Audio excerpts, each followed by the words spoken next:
Welcome to the Modern Revelation Digest podcast. Today we have a guest. This is Brother Allred. I don't know his first name actually. Phillip Allred. Awesome. So he is my stake president and a teacher here at BYU-Idaho. He's been teaching for 22 years. He is married to a woman named Jennifer and has 3 awesome kids. And he studied at Notre Dame and he has what is it in theology? So, yeah, master's degree. A master's. Awesome. And so today we wanted to talk about the Book of Abraham and how that came to be. So, Brother Allred, what have you been studying about Abraham? Well, I get to teach the Pearl of Great Price class here at BYU-Idaho, and that's a great experience. But, the Book of Abraham has had a lot of questions arise because Joseph Smith had some papyri in his possession, and we don't have that big, huge roll that was originally talked about. We have some fragments, and there was in 1856, his family had sold things to the Chicago Museum, but in 1871, a few years later, there was a big fire, and it appears most of those things were lost, and yet in the 1960s, some fragments showed up, 10 fragments showed up in the New York Public Library, were found, donated to the church, or I can't remember if they donated if the church bought them, I can't remember, but either way, people have been wondering about the facsimiles, the 3 different kind of artwork that were included in Joseph Smith's printing of the Book of Abraham in 1842 in the Times and Seasons. And so there have been questions because some Egyptologists have said, well, there's like no mention of Abraham in this particular part, and there's like, but Joseph's connecting these to the narrative of Abraham's story, his book here, and so it's posed some real fun questions. Fun in the sense that it's a mystery. There's some mysterious things about it. We just don't have enough information yet. In fact, the big, huge scroll, it had red. Parts of it were written in red ink, and none of the fragments we have any red ink in them. And so there's questions about, are these fragments really, what he got this from or not, or whatever. Plus there's also the question of, in about only 51% of the time, so barely over half of the time, is the picture next to the text actually connected in all of the documents we found. And so it's really interesting. So I highly recommend anyone who wants to read more about this to take a read on the LDS Gospel Topics essay, right? And I had it pulled up here a second ago, so I got the title right, but it's called The Translation and Historicity of the Book of Abraham. It's really easy to find on the church's website. It's one of their Gospel Topics essays. And it's really, really good. It's put together by a number of scholars, signed off by the brethren. It traces out things we know, a lot of the things we don't know, and suggests some fun possibilities of what translation may have looked like for Joseph Smith. Was he going literally from, word to word, or was it more of a revelatory process sparked by what he was seeing and studying? But the key for me at the end of the day is that the words we now have as the Book of Abraham, I can pray about those. Right. And I can study them, and I can see, do they dovetail with the Bible? Do they dovetail with the Book of Mormon? Do they dovetail with the Doctrine and Covenants? And the other parts of the Pearl of Great Price, do they dovetail with modern prophets and the restored gospel? And boy, do they ever, at least in my study, in my estimation, and in my prayers, I have found it to be a rich source of gospel understanding. But I still have lots of questions about exactly where it came from and how it worked. In fact, I might recommend a really good book that's come out recently. It's called The Pearl of Greatest Price, and it's by gospel scholars Terrell Givens and Brian Haglund. And they do a really good job of kind of going through lots of potential ideas, looking at the problems, looking at the potential solutions or innovations to seeing it, and not just the traditional way. And I really learned a lot by kind of entertaining some of their ideas. Yeah. That was really cool. So That's awesome. yeah, I've enjoyed it. Yeah, so I know some people in my life asked me to ask you in this podcast if you thought that since those fragments that they found don't have relation to Abraham, since or at least by some Egyptologists. Yeah. So yeah. That one person. Yeah. There was a lot. Anyway, as you read the essays, you see that there's a lot of questions for everybody in Egyptology about exactly what is what. Right. So the question would be, do you think that Joseph Smith was purely inspired to write this book, right, or if it was really literally the Book of Abraham on those scrolls that were lost? It's an excellent question, and I don't know the answer. I think that presents a continuum. Like, is it a one-to-one, hieroglyph by hieroglyph? This is exactly it. Well, okay, that's possible, but it doesn't look like that's exactly. Yeah. Is it just pure? He sees the picture and God just says "Wah," and gives him, you know what I mean? That's possible too. But I think there's a continuum in between. Yeah. I think there's somewhere in between where it's perhaps parts both of those. Yeah. And I think this is where the Pearl of Greatest Price analysis suggests that there are some fun ways to see the process of receiving that revelation and of translating. So if we look at a picture of something today, there's what we call interpretation, which is what the original author intended. All right? And then there's application, which is what, when I see that art, right? And you create art. Yeah. When you created it, you may want to tell the story of it and say, well, this is what I was thinking. Yeah. But the next person that sees it may say, well, that's nice, but when I see it, I see this. And both are valid. Yeah. It just depends on what question you're asking. Do you know what I mean? Do you want to know what the author meant? Right. And some people were like, well, yeah, whoever wrote this. Well, the likelihood that these fragments were actually written by Abraham is low. Anything we have almost nothing that exists textually from that time period, 1800 BC. Our earliest fragments of writing and things like this are hundreds and hundreds of years later. So they're likely copies. They're likely also later authors who are thinking about Abraham's life from the sources they had in writing. And so it gets kind of interesting to say, well, what exactly did Joseph have there? And I find it really rich and intriguing, and doesn't do any violence to me of the truthfulness of the message, that Joseph sees this artwork and the Lord tells him, what do you see? And he says, oh, well, I can see this scene looks like X, and this scene. And if you look at all three of the facsimiles, there's kind of a flow, a linear flow. It starts out with this sacrificial scene or an embalming scene. But by the way, there's some really cool roof motifs and reliefs in the Dendara temple in Egypt. It's one of the better preserved ones, and it has a facsimile one, like very close to what we have. And it's not a funerary scene. It's not an embalming scene. The inscription next to it talks about how this person that's being sacrificed in sacred violence, which is kind of like, what? But religious violence, they're being killed because they were a danger to the community and a danger to the faith. Okay? Well, that's in Dendara, Egypt right now, and Egyptologists agree that's what it says, and that's the scene, even though that same scene is kind of classically used for embalming scenes. So you got a really kind of fun idea that Joseph could see this.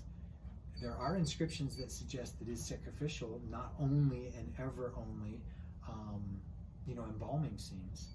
And you could see the Lord saying, Joseph, Abraham was nearly sacrificed he was faithful, he was nearly taken out, and that we could see that fitting. We could see that fitting. Even though he may have had what is technically an embalming scene, he could see, potential sacrificial scene. You know what I mean? It gets kind of fun when you think about the potential there. So I like the facsimiles because then you see almost a zodiac in the hypocephalus, facsimile 2. And it's the passage of time, the underworld and the overworld and the keyword signs and tokens of the priesthood and God and his glory and everything. And you can just see Abraham starting through trial, going through the revolutions of his life, and ultimately being enthroned, right? And again, each one of those has its particular interpretation. But Joseph Smith, receiving revelation from the Lord, and perhaps also from the text that he had, sees applications of Abraham's life and it gets kind of cool when you say, okay. So I like that. I don't know the answers. Yeah. I don't think anyone knows the answers except people that we can't access at the moment. Yeah. But it's really fun to study out. But the best thing is for every person who's wondering about these things, study it out. Do what God has always told us. Study it out in your mind, and then ask me. Yeah. And as I've asked about, is the doctrine in here true? Are the principles of the gospel being shared true? Are the stories of of Abraham's life, are they applicable? Do we see discipleship lessons in them? And the answer is absolutely. Yeah. At least for me. And I speak for no one else, but for me, I really find it compelling. Yeah, that's awesome. It is awesome. It's really cool. Thank you. You're welcome. Good question. I have more questions. So, what do you think that the Book of Abraham contributes to our knowledge of the plan of salvation? Right out the gate, premortality. Mm-hmm. The fact that there were noble and great spirits among the intelligences, and the Lord called those to do things, and that there was a first estate, and then there's now this second estate. You really get some great information there that confirms what we get in other places, like Alma 13. Really good passages about premortal life. Yeah. There it talks about the first place, right? And it's a figure of speech, but it's also literal.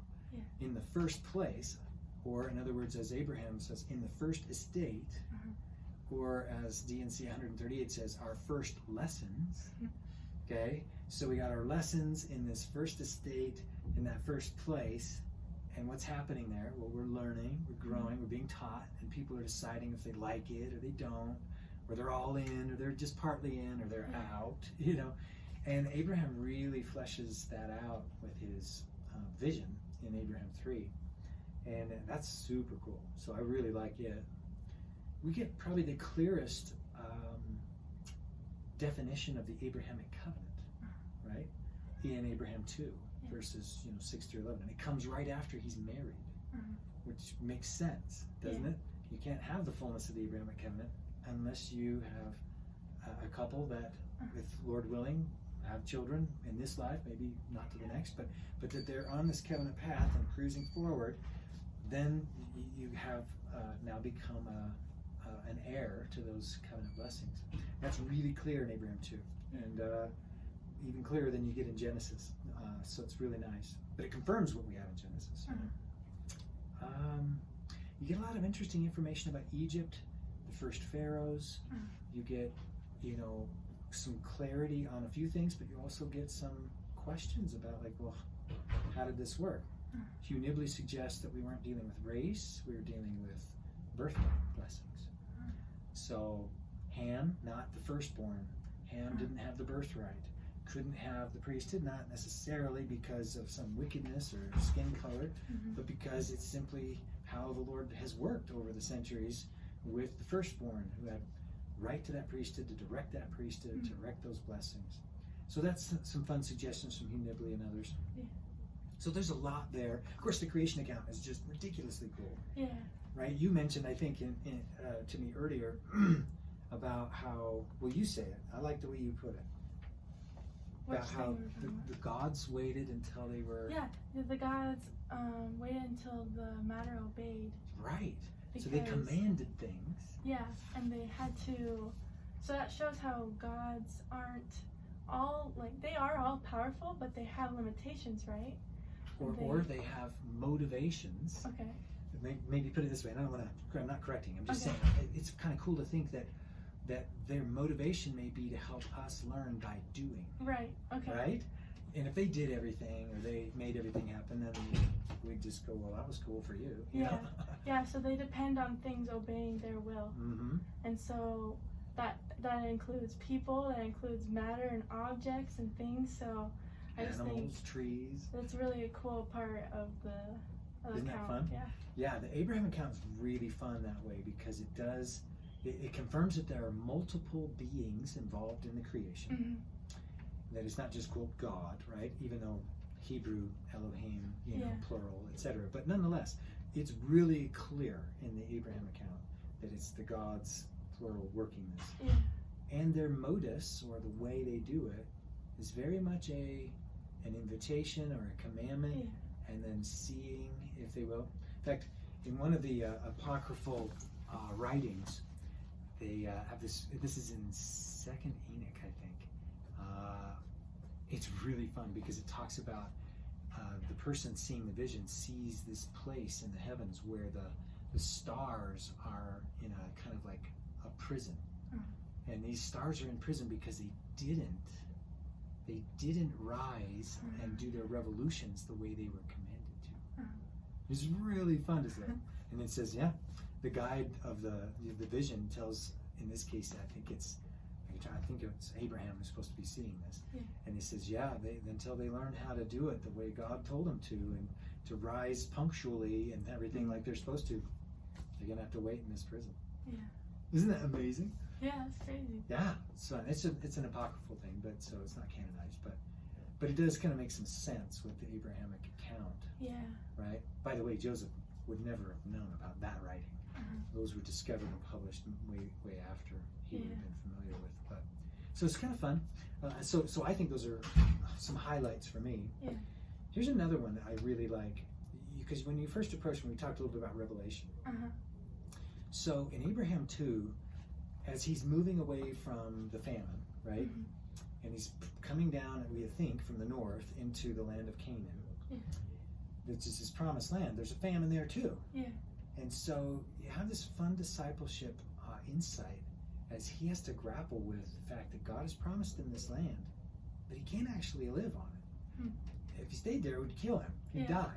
And so he has to keep moving and moving, and as he keeps moving, he keeps building altars, he keeps talking to God, but God seems to just kind of let him flounder a little bit here as he's figuring things out.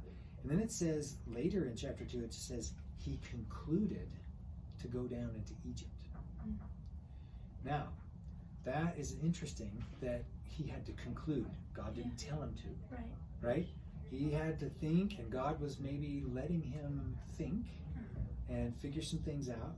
Probably would have been scary for him to go to Egypt because of his past with Egyptian, cultic activities that might have killed him, right? But I like this moment because as you read those last maybe 10 verses of chapter 2, you just see him moving place to place to place, and I think about myself. God's given me promises, but I don't see those promises fulfilled the day he told me, or the week after, or maybe years or decades after. Some of these promises, they don't get fulfilled till the next life even. And I'm thinking about the challenge that's associated with having to wait on the Lord's time and having the Lord let you make some conclusions yourself. But the very cool thing that happened is, once he concluded and he goes just outside of Egypt, the Lord gives him a revelation. Just in time, he says, now Abraham, Pharaoh and your wife and you are going to have this weird thing because of the culture there, and you're going to need to know how to handle it. So let me tell you what to do, right? And I just love that moment because it suggests how God works with us with revelation. He's fine to let us work some things out ourselves, but when we come across a situation where we need help, he gives it just in time. He didn't tell him way earlier, oh, you're going to end up in Egypt at some point. There's so much for Abraham to learn as he works this out. But then when it comes to something he needs, and he can't figure out himself, or wouldn't know, God is right there to tell him that. And I just think about how prayers work for us. Elder Scott years ago gave a great talk about prayer. It's probably one of the best talks on prayer I've ever read or heard. It's called the Supernal Gift of Prayer. In there he talks about, we pray to God, he'll give us a yes answer, or he'll give us a no answer, or he'll give us a no response answer. And he calls it a no response answer. Like, wait, I thought not responding isn't an answer. But I think like Abraham, we can see the virtue of the Lord trusting us and us learning things as we, in a sense, walk in the dark a little bit. That if he answered too quickly, or he took all the mystery out, we would not grow in the same way. We would not become strong, right? Without those weights to push against. That friction. Right? And I just love that Elder Scott says, You want to be thankful to the Lord rather than complain to him when he doesn't give you a yes or a no. Because in this moment, Elder Scott says he's trusting you. Yeah. And then he gives a promise. Elder Scott does. He says, if you start to go in a direction that might be dangerous, then he will warn you. And you see that right here in this narrative with Abraham. He's about to do something, okay, and then God's like, okay, all right, good, you decided to do that? Okay, here's what you need to know. This would be dangerous unless I tell you this. But until then, he lets him learn and experience, and I just love it. So when you talked about Revelation, I immediately thought of this moment with Abraham. I thought, yeah, that's pretty insightful. Pretty insightful about how it works. It's a good point. I Right? like that. It's kind of fun, really right? Good. Yeah. I wanted to go back to, you were talking about the pre-existence and the intelligences. Yes. I don't know where I've heard this, but I heard somebody say that intelligences existed before spirits. Good. So we kind of read about that in section 93. Okay, so DNC 93. Yeah. We learn that intelligence, or the light of truth, can't be made. It can't be destroyed or made. It's just, we don't know what it looks like. We don't have a lot of information about it, but that it exists, and that it can be tabernacled by a spirit body. Then we know that, and that's the moment where our heavenly parents, however they did that, created spirit tabernacles for what is also eternal in us. That's eternal in them. And now we have these spirit bodies in the first estate, in the first place. We got our first lessons. We can now grow and learn. And the question many people have is, was intelligence like gendered, right? And there have been teachings of the prophets that have suggested, intelligence was also gendered. But there's also then been no kind of doctrinal statement about it. So we say, well, okay, some felt that way, had that opinion, and they may well be right. But what we know for sure that there is doctrine and clear teaching on is that at least at the point of our spirit birth, we had gender. And that might have come partly determined by the material of our intelligence. Now in Abraham 3, when the word intelligence is used, several of the prophets have said he's not talking about that intelligent matter. He's talking about spirits, spirit daughters and sons at that point. Yeah, I've heard it used both ways. Yeah, and so we know intelligence existed, but we know that Abraham is talking about the noble and great ones who are interacting in the way Alma 13 talks about, that they were in the same standing in the first place, but they exercised exceeding great faith. So this is a spirit child exercising faith and being true to God's instructions in these first lessons. And that's why there's a difference between the spirits. It's not because of the way God created them. It was because they exercised their agency to engage in the laws he gave, or not, or a little, or a lot, or like Jesus, all the way. And that helps explain why there's differences even in premortality between us. Thanks for that. Yeah, super cool. I wanted to bring up the gender thing, but I didn't know how. Did it come up okay? Yeah. Okay, good. This is awesome because it's a very sensitive topic nowadays. It can be, right? I think we've got to learn how to talk to each other better. I'm certainly trying to do better at that. I remember as a young married, I think we weren't even quite married. I think we were engaged. My wife was in New York. I was in Utah. And we were communicating long distance when it used to cost a lot of money. But we thought we could just only share so many sweet nothings together. We better talk about some other things too. And so she said, well, what about some gospel questions? Maybe we could talk about it. And she said, I've always wondered have I always been female? This is back in 1990. It's like, have I always been female? Have I always been, a woman, a daughter of God, And I was kind of like, oh, that's a great question. I don't know. So we started looking around. And this is 5 years before the proclamation on the family, which would declare, right?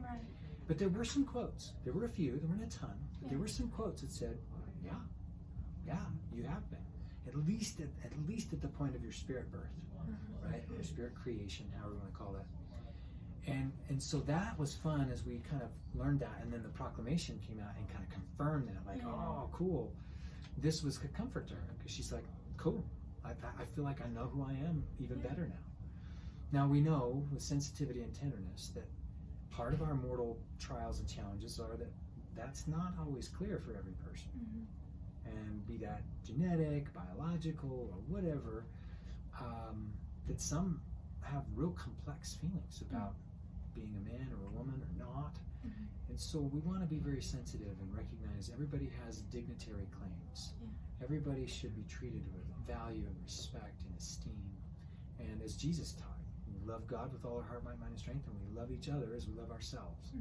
So as we work on that, I think discussions about gender should clearly teach what is taught by the brethren and the leaders of the church, the scriptures, but do so in a tender way that says, hey, but not every person is this a clear, easy thing for. Just like other things about our lives aren't clear or easy for everyone. And so as we kind of work with each other and are sensitive and thoughtful, we don't want to shy away from what Christ has taught, but we teach it the way he would teach it, which is thoughtfully, carefully, and helpfully, loyal to God, but also kindly, compassion. So I'm trying to learn how to do that. Aren't we all? Yeah, for sure. Definitely. Well, with the little bit of time we have left, let me think. I want to know what your opinion is on why the Book of Abraham might not have been included in the Bible. Oh, right. Excellent. So really, first off, if it is a revelatory experience for Joseph, if that's what happened, and I don't know, but if it was, then it would make sense there wasn't the document for which the ancient writers could have put in. Okay? So that's certainly on one end of the scale, right? That it was pure revelation of Joseph. So there wouldn't have been an original text. Yeah, that's true. Fair enough. That, I don't know, but that could be. I'm somewhere in between, and I really do believe Abraham wrote texts. Yeah.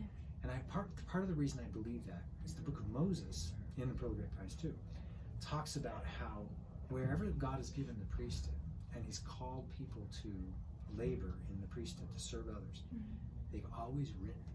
Yeah. They've always written. They kept books of remembrance. Yeah. Okay? And not only for genealogies, but also to keep track of what God had taught them. Yeah. And it just seems preposterous to me to think that Abraham never wrote anything. Right. Do you know what I mean? So we have questions like, well, he surely would have written something, you would think. A righteous man, we all are inspired to write. And so, where did those writings go? Did Moses have them? Were they in earlier versions that then plain and precious things were taken out? For example, 1 Nephi 13. Right. That's possible. It is possible. That's certainly the feel of Moses. The kind of the information we have from Joseph Smith about the book of Moses is that it was missing. It had been originally in Genesis, if you will, it had been taken out and lost. Yeah. Abraham is not so clearly defined that way. So I think he had some writings. I don't know that they're the ones that Joseph had with him. I kind of think some of them were. Yeah. But that's just my opinion. I don't know. But I lean in that direction. But even if that's not the case, it doesn't bother me in the least, because God is speaking to President Nelson right now, and there's no ancient text that he's relying on. He's, you know what I mean? And he's getting what he needs from the Lord. And I'm like, good, God can do that. He's great. But that Joseph could have had this writing and then been inspired through it, I'm fine with. I'm totally fine with that. So I suppose, to just recap, I think he wrote things. I think they were held by certain people, but by the time of Moses, nearly a millennia later, probably a little, not a whole millennia, about a half a millennia later, those writings may have been lost. Yeah. And now it may have just been handed down orally and written in some forms. And so I don't know. There could be a lot of reasons why it's not there. And the material we do have in Genesis about Abraham is really cool. But when you read Abraham, you get a lot more. And when you read the D&C, you get a lot more. And so, yeah, that's one of those where I still have my own questions. Like, one day. One day. Yeah. Well, thank you for that. Of course. And thank you for everything else that you were saying too. Yeah. Oh, it was lovely to visit for a moment. Yeah. And Maybe I'll conclude with this thought. Okay. As usual, and this is what kicked off the restoration, right? Yeah. If we lack wisdom, let us ask of God, right? So, all right, let's go do our best study, cobble together everything by study and by faith. Let's see what we can know, and then go to the Lord and say, hey, would you teach me about this? And I want to know more. And he will probably tell you some things, but they'll probably also say, it's okay. You don't need to know this part for now, but I'm so glad you're here talking, and I have an errand for you. I have something I do want you to do. And as we go vertical with the Lord and ask him our questions, we do get some answers, but we also get some directions too. And I hope that anyone that hears this would feel comfortable staying inside the question and allowing the Lord to direct them in their lives still, even though they have questions that aren't answered yet. Good student of mine years ago, last thought, struggles with same-gender attraction. Okay? It's a reality for him and a tough, feel for him. But one thing he said, he says, Brother Allred, I've learned that even though the Lord is not answering that question for me, he's still talking to me.